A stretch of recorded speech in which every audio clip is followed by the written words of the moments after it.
Alright, I just got done watching Inuyasha Season 1, Episode 6. I will say, it's late. My memory is not fantastic. I don't remember what's going on in this episode. Hey, whatever. But excellent recap at the beginning to remind me that, Inuyasha's got mommy issues and he's the ultimate alternative Fox boy. So this episode opens, pretty much picks up exactly where we left off with Kagome unable to move, and Inuyasha convinced that he's meeting his mother in this crystal ball purgatory world. And there's this like lovely lush scene where she throws these petals into the water, and in the water you can see her reflection, and she's faceless.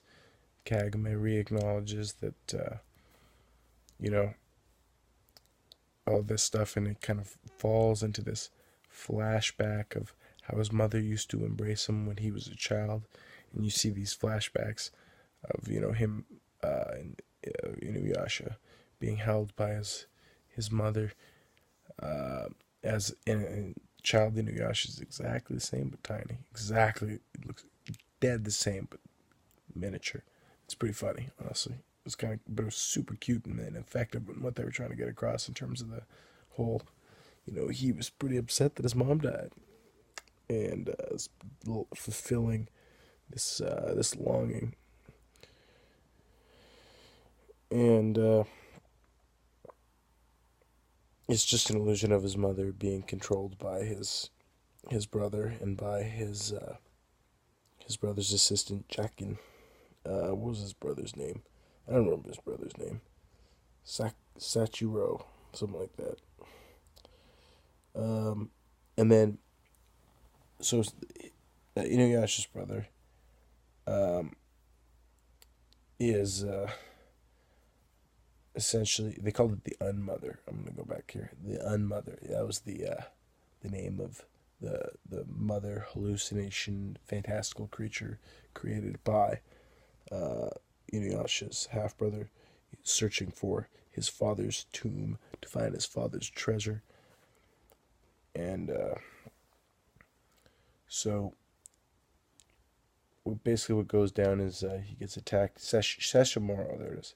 Sesshomaru, and he slashes out Inuyasha's right eye or something like that, and out of Inuyasha's right eye falls out this little piece, which is like this little weird, floaty, spiritual black little key into their father's tomb, where the treasure's buried, and it creates this portal.